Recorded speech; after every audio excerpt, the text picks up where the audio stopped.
और अब खबर बांग्लादेश से, जहां सालों पुराने आतंक को कब्र से बाहर निकाला जा रहा है।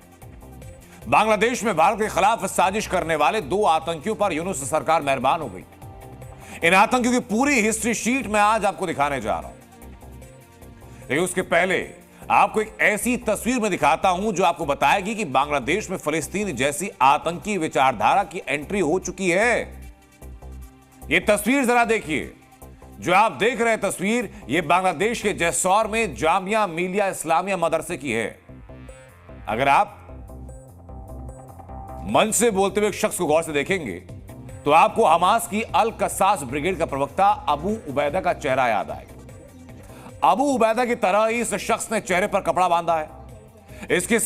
इसके साथ ही अबू उबैदा की तरह हथियारबंद आतंकी खड़े हैं। भेष हमास जैसा, भाषा हमास जैसी और इरादे भी हमास जैसे, यानी गैर मुसलमानों को खत्म कर दो, गैर मुसलमानों को मार दो।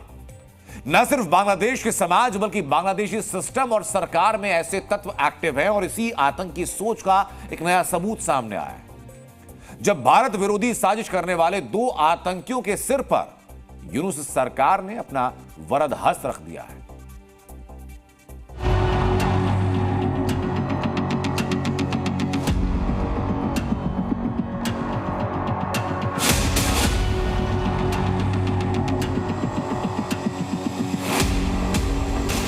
AK-47, मोर्टार, RPG, ऊजी सब मशीन गन और हजारों ग्रेनेड।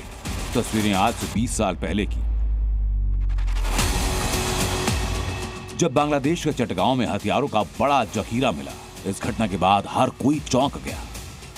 हथियारों की इस तस्करी में बांग्लादेश के पूर्व मंत्री लुत्फ ओ जमान बाबर को उम्र कैद और उल्फा के मिलिट्री विंग के कमांडर परेश बरुआ को सजाए मौत हुई।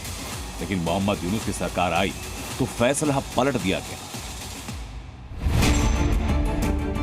18 दिसंबर को ढाका हाई कोर्ट में चटगांव केस पर दोबारा सुनवाई हुई। सुनवाई के बाद बीएनपी नेता लुत्फ ओ जमन बाबर को आरोपों से बरी किया गया और उल्फा आतंकी परेश बरुआ की सजाए मौत को आजीवन कारावास में तब्दील किया गया। किसी तरह पूरे एंटी इंडिया रैकेट को मोहम्मद यूनुस ने रिएक्टिवेट किया। इसकी इनसाइड स्टोरी आपको दिखाऊं, उसके पहले हथियारों के इस खेप की वो साजिश जानिए जो साल 2004 में रची गई। साल 2004 में चटगांव बंदरगाह पर एक जहाज पहुंचा। इस जहाज से हथियारों से लदे 10 ट्रक बंदरगाह पर उतारे गए। इन हथियारों की एक बड़ी खेप उस वक्त पूर्वोत्तर में सक्रिय उग्रवादी संगठन उल्फा को मिलनी थी।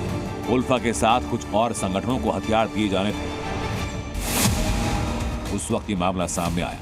उग्रवादियों के हाथ हथियारों तक नहीं पहुंच पाए, लेकिन इस केस से जुड़े अब सभी किरदार बांग्लादेश में दोबारा सक्रिय हैं।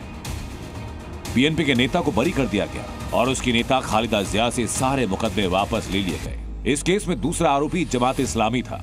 जमात के ऊपर यूनुस ने सारे प्रतिबंध हटाए और परेश बरुआ की सजा कम करके यूनुस ने संदेश दिया कि 2004 की तरह बांग्लादेश दोबारा उल्फा का ठिकाना बन सकता है। मायने साफ है, मोहम्मद यूनुस वही चाहते हैं करना जो पाकिस्तान ने कब्जे वाले कश्मीर में किया, यानी आतंकियों की भर्ती से लेकर उनकी ट्रेनिंग और घुसपैठ का नेटवर्क तैयार करना, ताकि भारत को एक और मोर्चे पर आतंक से लड़ना पड़े। Bureau report, ZB।